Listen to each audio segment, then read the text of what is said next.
Hello. आज हम लोग इक्वेशन ऑफ प्लेन पढ़ने वाले हैं, ठीक है ना। इक्वेशन ऑफ प्लेन, ठीक है, कि इक्वेशन ऑफ प्लेन कैसे लिखते हैं, राइट। तो सबसे पहले ये समझना पड़ेगा कि what is plane. Plane is the surface, plane is the surface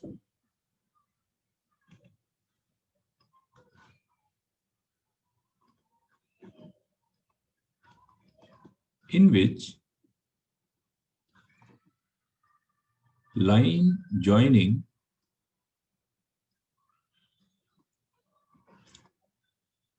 any two points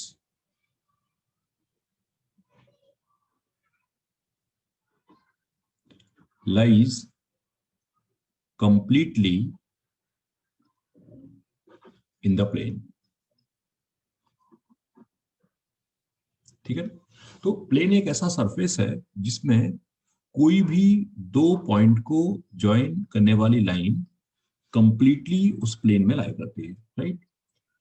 इस बात का सिर्फ यही मतलब है कि जैसे ए और बी की लाइन ज्वाइनिंग है, तो ए और बी की लाइन ज्वाइनिंग पे जितने पॉइंट्स हैं इस ऑब्वियसली कंप्यूटर स्क्रीन की पे के सरफेस पे लाई करते हैं। अब इक्वेशन ऑफ प्लेन कैसे लिखा जाएगा वो समझ लेते हैं, how we can write the equation of plane, right, ठीक है। सबसे पहले तो इक्वेशन ऑफ प्लेन अगर तुम्हें लिखना है तो दो चीज चाहिए। पहला, प्लेन के परपेंडिकुलर नॉर्मल वेक्टर, राइट। और प्लेन जिस पॉइंट से पास करता है, ऑब्वियसली प्लेन इनफाइनाइट पॉइंट से पास करता है, तो प्लेन पर एक पॉइंट चाहिए होगा, राइट। तो अब जो भी प्लेन है वो लिखना है, उसका इक्वेशन कैसे लिख रहे हैं, उसका इक्वेशन कैसे लिखेंगे वो हम समझ रहे हैं। तो ये तो हो गया प्लेन के परपेंडिकुलर वेक्टर, प्लेन का नॉर्मल वेक्टर जिसको बोल सकते हैं, नॉर्मली हम लोग बोलते हैं प्लेन का नॉर्मल वेक्टर। ये प्लेन है और ये एक नॉर्मल वेक्टर है, राइट। और प्लेन किसी एक सर्ट से फिक्स पॉइंट से पास करता है। तो मैंने क्या किया, सबसे पहले हमने प्लेन पर एक पॉइंट लिया पी, ठीक है ना, दैट इज आर, ठीक है ना। और लिसन, ए कोई पॉइंट है यहां पर, ठीक है ना। ए और पी को ज्वाइन करने वाली लाइन, ठीक है। ए और पी को ज्वाइन करने वाली लाइन यानी कि वेक्टर एपी, वेक्टर एपी जो होगा वो हमेशा नॉर्मल वेक्टर के परपेंडिकुलर होगा। जब भी कभी हम लोग थ्री डायमेंशन पढ़ते हैं तो हमेशा इस बात का ध्यान रखते हैं कि बेसिकली चीजें थोड़ा विजुलाइज करके पढ़ें। आप क्लियरली समझने की कोशिश करें, जैसे कि ये प्लेन का इक्वेशन है, ये नॉर्मल है। इस प्लेन में तुम कोई भी इस प्लेन में आप कोई भी दो पॉइंट ज्वाइन करोगे तो उन दोनों पॉइंट को ज्वाइन करने वाली लाइन जो होगी वो हमेशा प्लेन के नॉर्मल के परपेंडिकुलर होगी, राइट। तो r minus A vector AP dot N equal to 0, simplified form में आप चाहो तो ऐसा लिख सकते हो कि r dot N equal to A dot n. This is the equation of plane, ये प्लेन का इक्वेशन है, ठीक है। और इसको मैं बोलता हूं वेक्टर फॉर्म। कई सारे फॉर्म आपको लिख के दूंगा मैं। सबसे पहले मैंने लिखा है वेक्टर फॉर्म, राइट। तो आर एक वेरिएबल पॉइंट है, ठीक है ना। आर एक वेरिएबल पॉइंट है, एन नॉर्मल वेक्टर है, और ए एक फिक्स पॉइंट है जहां से प्लेन पास करता है, और एन नॉर्मल वेक्टर है। यूजुअल जो आपसे बोला वही डिस्कशन कहा। एक जस्ट एग्जांपल करते हैं, right equation of YZ plane, ठीक है। जान के लिखा है, ऐसा एग्जांपल जो हमें क्लैरिफिकेशन देता हो, जो हमें विजुलाइज करता हो, तो विजुलाइज करने वाला एग्जांपल लिखा है। यू नो दैट कि बाइजेड प्लेन का जो इक्वेशन होता है वो होता है x इक्वल टू 0, बट मैं इसको चाहता हूं वेक्टर फॉर्म से लिखें, ठीक है ना। चलते हैं, r डॉट बाइजेड प्लेन का परपेंडिकुलर वेक्टर होगा j, बाइजेड प्लेन का परपेंडिकुलर वेक्टर होगा सॉरी i, ठीक है ना। बाई जेड प्लेन का परपेंडिकुलर वेक्टर होगा आई, जैसे ये एक्स एक्सिस, ये बाई एक्सिस, और ये आपका जेड एक्सिस। आप चाहो तो ऐसा भी मान सकते हैं कि ठीक है, इसको बाई लिया हुआ है, नॉट अ प्रॉब्लम, ये बाई एक्सिस, ठीक है ना। तो ये प्लेन का जो सरफेस है वो कहलाता है एक्स वाई प्लेन, ये कहलाता है एक्स जेड प्लेन, और ये कहलाता है आपका बाइजेड प्लेन। तो बाइजेड प्लेन का नॉर्मल वेक्टर है कौन, एक्स, वही आपसे कहा, तो are dot N, right. YZ plane जो होगा वो भी ओरिजिन से पास करेगा, तो 0.i कैप। जान के लिखा है, बहुत इजी तरीके से लिखने की कोशिश कर रहा हूं ताकि आपको क्लैरिफिकेशन हो इस बात का कि इक्वेशन ऑफ बाइजेड प्लेन हुआ r dot i equal to 0, ठीक है।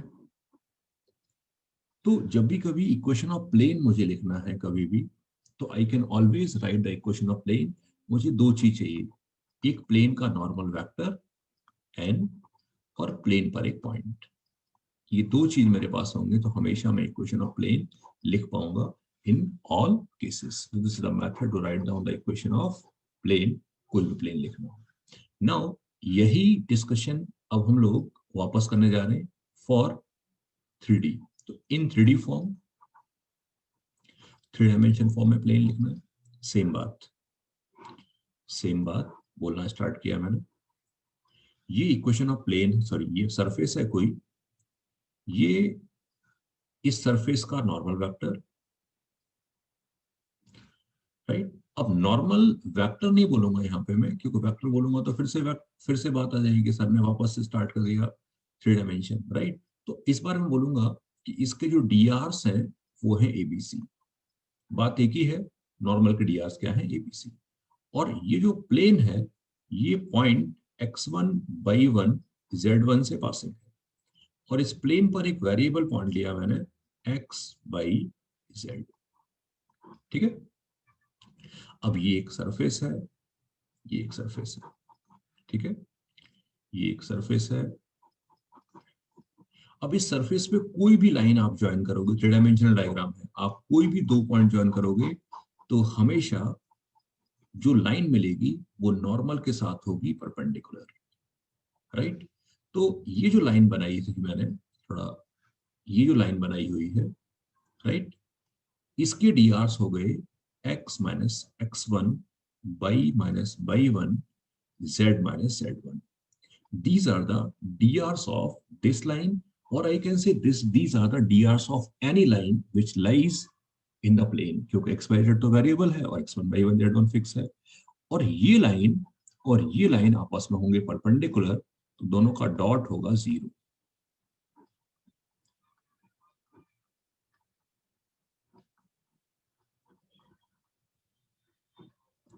ये है आपका equation of plane passing through one point x1/1 z1, एक पॉइंट है x1/1 z1, ठीक है ना।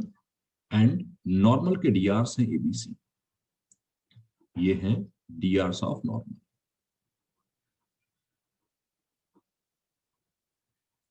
राइट। एक्चुअल पॉइंट ये है कि दोनों को दोनों सेम है। मैं थोड़ा सा यहाँ ब्रीफ करने की कोशिश करूंगा, दोनों में कोई डिफरेंस नहीं है। Why, listen again, r dot n equal to a dot n, और I can say r minus a dot n equal to 0।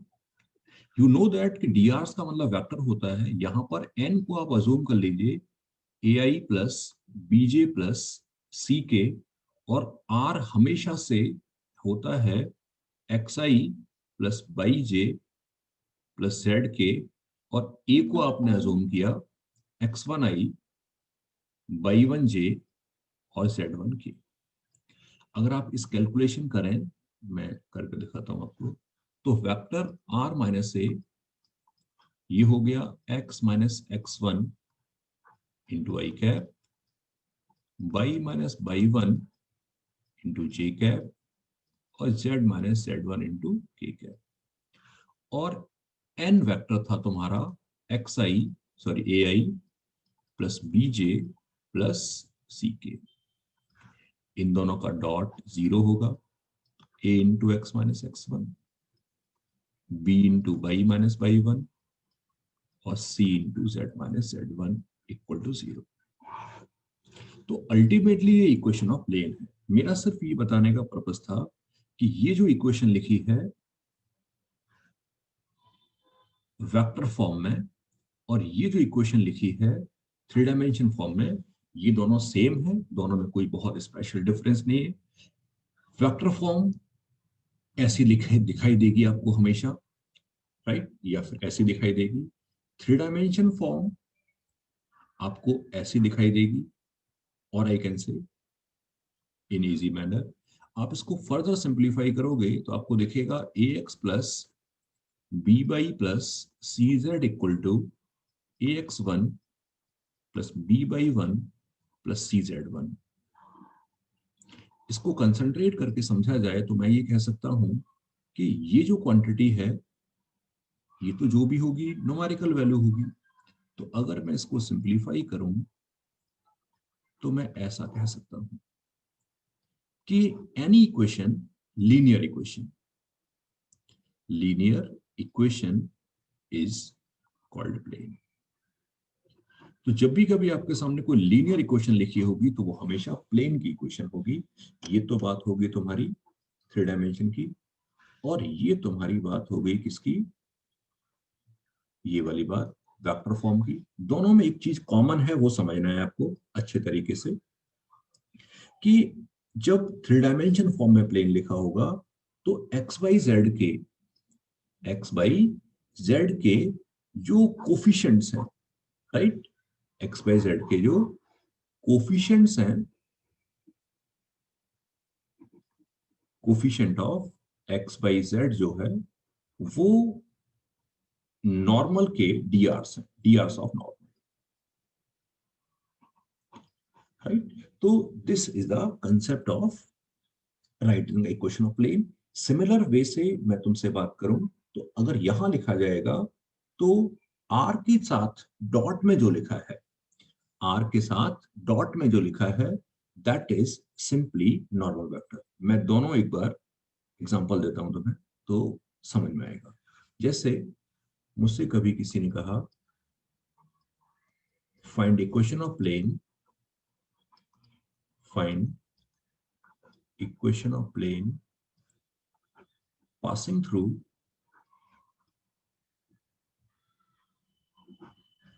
point 1, 2, 3 whose drs of normal is I minus j plus k। drs के form में लिखता हूं, हालांकि एक ही बात है, but I am going to write the drs now. whose drs of normal is 1, -2 और 3। तो ये नॉर्मल के drs हैं, राइट, और ये प्लेन पर पासिंग पॉइंट है। इक्वेशन ऑफ प्लेन लिखने जा रहे हैं, मैं दोनों फॉर्म में लिख के दिखाता हूं आपको। पहले मैं लिखूंगा 3D फॉर्म।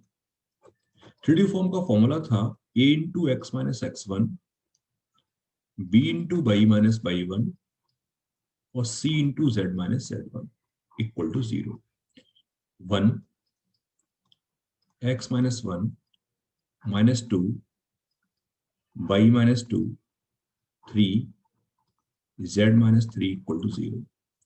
तो x -2y plus 3z, right, x -2y plus 3z -1 plus 4 -9, ultimately x -2y plus 3z equal to 6। This will be the equation of plane, right. ये इक्वेशन ऑफ प्लेन होगा in form of 3D। Vector में आ जाता है, ठीक है ना। Vector मैं ज्यादा यूज करता हूँ बेसिकली क्योंकि वो शॉर्ट होता है, दिखने में छोटा होता है। हाँ, वापस लिखता हूँ in form of vector I am going to write now. तो मैंने वेक्टर फॉर्म में लिखना शुरू किया। वेक्टर फॉर्म में बात करते हैं।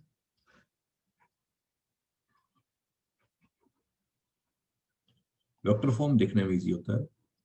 Are dot N equal to A dot N, ठीक है। तो are dot N I minus 2j 3k, you know that कि डी आर का मतलब नो फैक्टर होता है, equal to A dot N, A का मतलब A I plus 2j plus 3k, एन का मतलब I minus 2j plus 3k। तो are dot I minus 2j plus 3k is equal to, ये हो गया 1 minus 4 9, are dot I minus 2j plus 3k बराबर 6। ये दोनों ही सेम है, ये इसका वेक्टर फॉर्म और ये 3 डायमेंशन फॉर्म। जब मन करे हमारा, जब भी हमें इजी लगे, जब भी हमें नीडेड हो, हम यहां से यहां आ सकते हैं और यहां से यहां आ सकते हैं। कैसे? नेक्स्ट पेज पे बात कर लेते हैं, यहां समझाता हूं आपको। आपको यहां से यहां जाना है, आपको वेक्टर टू 3D जाना है, तो सिर्फ इतना करना है कि आर की जगह लिख दोगे xi प्लस वाई जे प्लस जेड के। और अगर आपको 3D टू वेक्टर जाना है, तो आपको ये समझना है आर डॉट तो लिख ही दीजिए और यहां पर लिख दीजिए वेक्टर एन। और वो कौन होगा? वहां पर लिखिए आप एक्स वाई जेड के जो कोफिशिएंट है ना, वो आई जे के कोफिशिएंट्स बन जाएंगे। ये एग्जांपल लेता हूं, ठीक है ना। मैं एक एग्जांपल लेता हूं। सपोज करिए एक प्लेन लिखा है आपके पास, एक प्लेन आपके पास लिखा है x plus 2 minus z equal to 4, और इसको वेक्टर फॉर्म में लिखना है। तो are dot coefficient coefficient sorry coefficient done. 1 2 minus 1 coefficient जो थे वो आई जे के बन जाएंगे। ये हो गया वेक्टर फॉर्म। यहां आ जाते हैं, यहां भी एग्जांपल लेता हूं। सपोज करिए यहां लिखा है R dot I minus J plus के इक्वल टू 5। आर को लिखना है आपको x I by J Z के आई माइनस जे प्लस के इक्वल टू 5। जब डॉट लोगे तो बनेगा ऐसा, ठीक है। तो 3D to vector, vector to 3D conversion सिखाया, ताकि जो भी इजी बातें हो सके, जहां भी ऐसा कुछ फील हो रहा हो हमें कि यार ये इस केस में वेक्टर इजी है, तो वी वेक्टर इजी हो तो वेक्टर से कर लेंगे, और थ्री डायमेंशन में इजी होगा तो 3 डायमेंशन से कर लेंगे, ठीक है। नाउ अब आपको इक्वेशन लिखना सिखाया, तो इक्वेशन जब भी कभी लिखना है तुम्हें प्लेन का, तो दो चीज चाहिए, एक प्लेन का नॉर्मल और एक प्लेन के फिर एक पॉइंट, ठीक है ना। नाउ वेरियस वेरियस केसेस में हम लोगों को प्लेन लिखना आना चाहिए। जैसे मैंने आपसे कहा equation of plane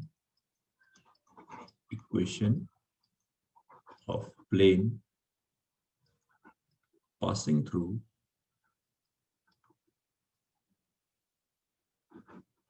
the points x1 y1 z1 x2 y2 z2 and x3 y3 और z3। इन 3 पॉइंट से पासिंग प्लेन लिखना है। ऑब्वियसली ये तीनों पॉइंट नॉन कोलिनियर रहे होंगे, क्योंकि अगर नॉन कोलिनियर होंगे तो एक यूनिक पॉइंट मिलेगा। नाम डाल देता हूं ए, ये पॉइंट है आपका बी, और ये पॉइंट है आपका सी, ठीक है। A B C. नाउ अब एबीसी से पासिंग प्लेन का इक्वेशन लिखना है। मैं नॉर्मली वेक्टर ज्यादा यूज करता हूं, तो मैं वेक्टर फॉर्म से समझाने की कोशिश करूंगा, इजीली समझ में आ जाएगा। इस प्लेन पर एक पॉइंट लिया मैंने आर, ठीक है ना। आर एक वेरिएबल पॉइंट है यूजुअल तरीके से। तो सिंपल पॉइंट ये है कि vector R minus A, vector B minus A और वेक्टर c माइनस ए। आप कोई ऑर्डर चेंज भी कर सकते हो, नॉट अ प्रॉब्लम, आप ऑर्डर चेंज कर सकते हो। ये तीनों कोप्लेनर होंगे तो इन तीनों के बॉक्स की वैल्यू होगी 0।